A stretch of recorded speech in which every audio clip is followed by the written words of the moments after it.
జనసేన నాయకులు ముత్తా శశిధర్ కేవలం ఉనికి కోసమే ఎమ్మెల్యే ద్వారంపూడి చంద్రశేఖర్ రెడ్డిపై అభియోగాలు మోపారని, అవన్నీ వాస్తవ దూరమని కుడా చైర్పర్సన్ రాగిరెడ్డి చంద్రకళా దీప్తి వ్యాఖ్యానించారు.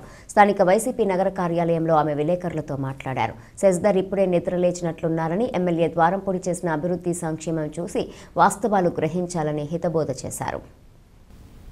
తెలుగుదేశం నాయకులు ఎమ్మెల్యేపై ఎన్నో ఆరోపణలు చేసి నిరూపించలేకపోయారన్నారు.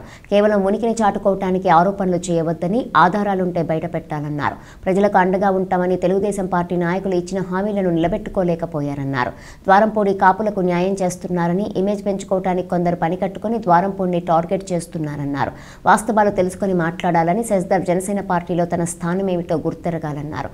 కాకినాడలోని జనసేనకు 2 కార్యాలయాలు ఉన్నాయన్నారు. ద్వారంపూడి చేసిన సంక్షేమం, అభివృద్ధి చూసి మాట్లాడాలన్నారు. ముత్తా శశిధర్ మాటలు చేష్టలు చూసి ప్రజలు నవ్వుకుంటున్నారని పేర్కొన్నారు.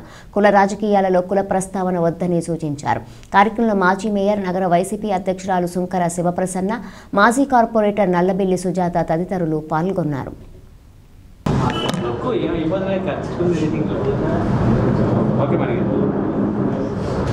అందరికీ నమస్కారం. మీడియా సోదరులందరికీ కూడా నమస్కారాలు తెలియజేసుకుంటూ, ముఖ్యంగా ఈరోజు క్రిస్మస్ సందర్భంగా మన కాకినాడ పట్టణ ప్రజలందరికీ కూడా వైఎస్ఆర్ కాంగ్రెస్ పార్టీ తరపున క్రిస్మస్ శుభాకాంక్షలు తెలియజేసుకుంటున్నాను. నిన్న part time politician Mutha Sasidhar garu మన ద్వారంపూడి చంద్రశేఖర్ రెడ్డి గారి మీద కొన్ని అభియోగాలు చేయడం జరిగింది. నేను ఒకటే అడుగుతున్నాను, శశిధర్ గారు, మీరు నిన్నే నిద్ర లేచినట్టున్నారు అంటే ఇప్పుడు వరకు పడుకుని ఉంటారు, సడన్గా నిద్ర లేచి ఎందుకు నేను అలా అంటున్నాను అంటే, ద్వారంపూడి చంద్రశేఖర్ రెడ్డి గారి మీద ఇప్పటికే తెలుగుదేశం నాయకులు అభియోగాలు చేయడం జరిగింది.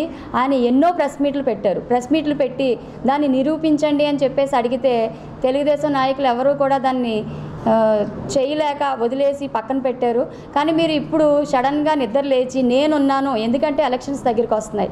ఎలక్షన్స్ దగ్గరికి వచ్చినప్పుడు పార్టీ రేసులో, అదే టికెట్ రేసులో నేను ఉన్నాను, ఎమ్మెల్యే టికెట్కి నేను పోటీ చేస్తాను అని మీ మనుగడ కొనసాగించడం కోసం అనుకుంటా నిద్దట్లో మాట్లాడుతున్నట్టున్నారు. కుక్కలు మొరిగిన దొంగలు పడిన 6 నెలల కుక్కలు మొరిగాయి అంటారు. అలాగా ప్రతిసారి కూడా ద్వారంపూడి చంద్రశేఖర్ రెడ్డి గారి మీద మాఫియాది బియ్యం మాఫియా అంటారు, లేకపోతే మన పోర్టుకి సంబంధించిన గొడవలు అంటారు, క్వారీ అంటారు, ప్రతి విషయంలోనూ అభియోగాలు చేస్తూ వస్తున్నారు. తెలుగుదేశం నాయకులు ఎవరు కూడా దాన్ని నిరూపించలేకపోయారు. మీరు సడన్గా వచ్చి ఇలా చేయడం అన్నది చాలా అంటే మాకు హాస్యాస్పదంగా ఉంది, నేనున్నాను అని చెప్పుకోవడం కోసం అని చెప్పేసి. అంతేకాకుండా మీరు ఇంకొక విషయం, ప్రతిసారి అంటే మీరు గంజాయి వ్యాపారం చేస్తున్నారు, గంజాయి వ్యాపారం ఎలా ఉంది అని చెప్పేసి రెడ్డి గారు ఫ్యామిలీ మీద, చంద్రశేఖర్ రెడ్డి గారు మీరు అంటూ ఉండడం జరుగుతుంది. మీరు అక్కడికి వెళ్ళారు, ఇక్కడికి వెళ్ళారని. మేము ఒకటే అడుగుతున్నాం, మీరు అస్తమాటు ముంబై వెళ్ళి వస్తూ ఉంటారు అంటే మీరు డ్రగ్స్ వ్యాపారం చేస్తున్నారా? మేము కూడా అడగచ్చు, మీరు అస్తమాటు ముంబై వెళ్తే మీరు డ్రగ్స్ వ్యాపారం చేస్తున్నారా? ముఖ్యంగా ఇంకొకటి, నిన్న ప్రెస్ మీట్లో నేను చాలా చూశానండి, ప్రశ్నిస్తాను, ప్రతి విషయంలోనే ఏమైనా ఇబ్బంది ఉంటే ప్రశ్నిస్తాను. ద్వారంపూడి చంద్రశేఖర్ రెడ్డి గారి బాధితులందరినీ కూడా మేము వాళ్ళకి అండగా ఉంటాము, మేము ప్రశ్నిస్తాము అని చెప్పేసి మీరు చెప్పడం జరిగింది.